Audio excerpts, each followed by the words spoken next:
because it's a reason why I'm overwhelmed. Yeah. And one of the reasons is we're overwhelmed sometimes is because we have drifted from the presence of the Lord. Oh yes, oh yes, oh yes. Sometimes we get overwhelmed is because we have drifted from the presence of the Lord. Because in verse 2 it says here, politically it says that from the end of the earth. Yeah. It seems to suggest because of the overwhelming situation that's happening with us today. The psalmist here in the text is found in a place where he had great distance between him and the presence of God. Have you ever been a place like we are today and you wonder where God is? You know those dry spots where, you know, like the end of the earth? You know, when you look for God, it don't seem like you can find him. You know those dry spots. Come on, somebody. The sermon stated also in Psalm 55 and 6, he was in a dry spot. He said, oh, that I had wings like a dove.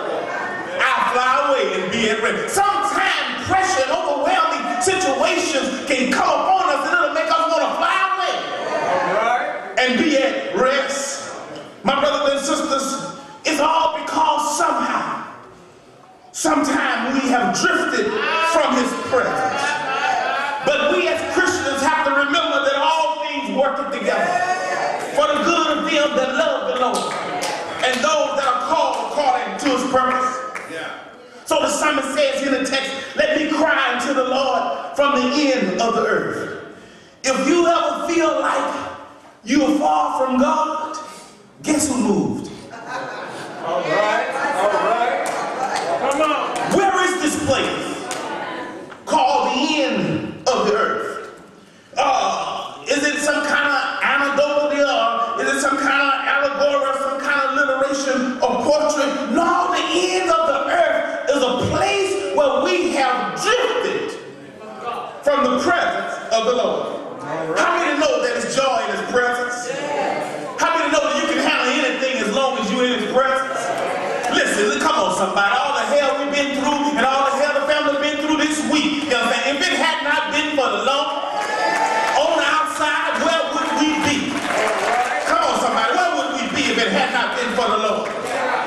Where would we be if God would not have been right there with you at the end of the earth? Come on somebody, we're at the end of the earth right now. But I need you to know, my brothers and sisters, that there's no place in your life where you can't call on God.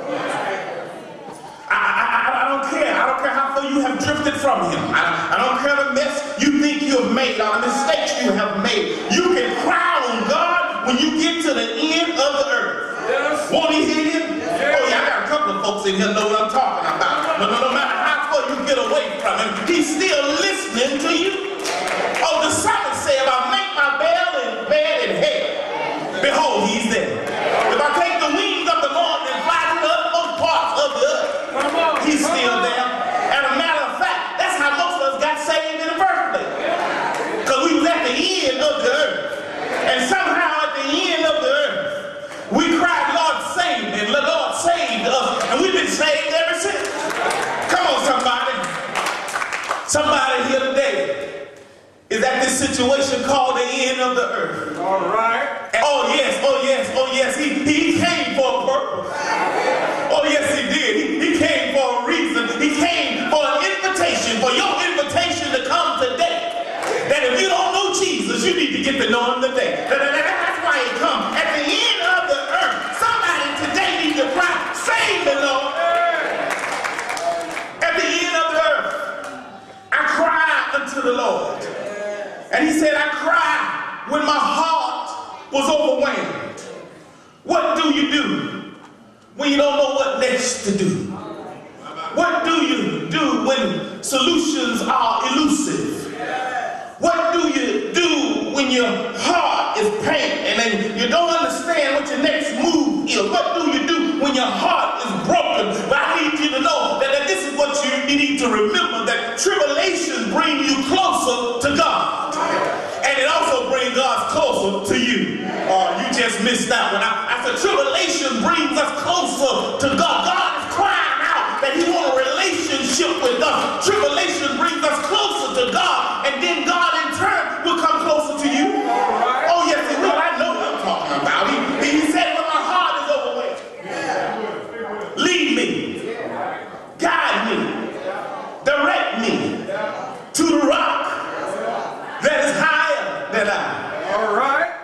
The rock is a place of refuge.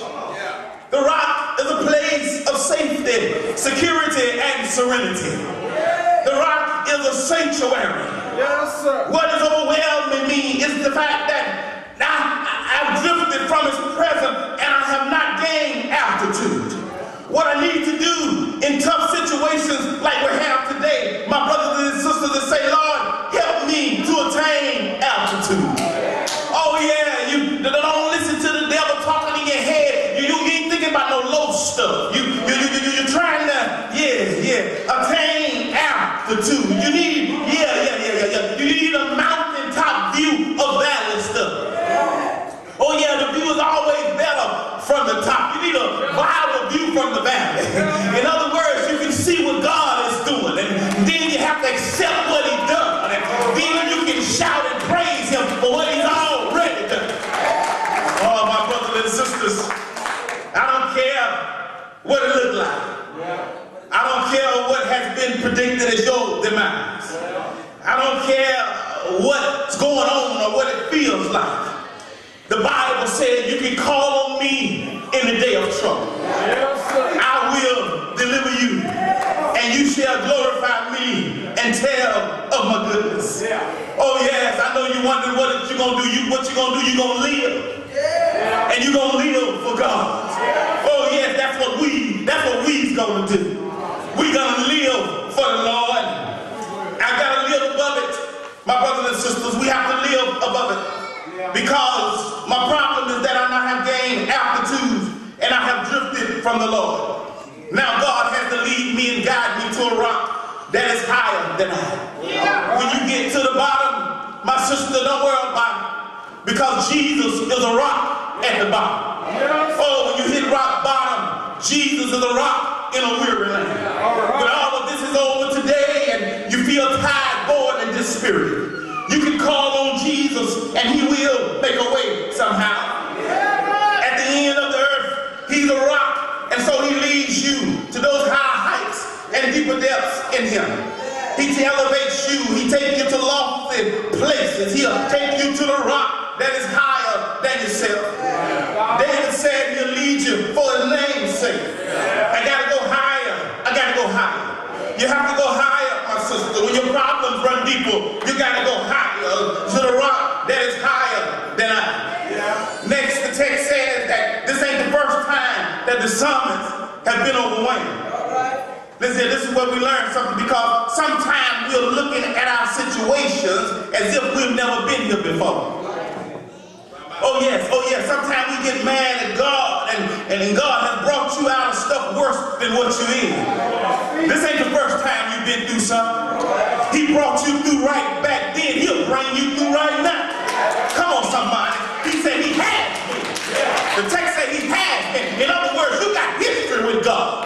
Come on, sister. You got history with the God. You got history with God.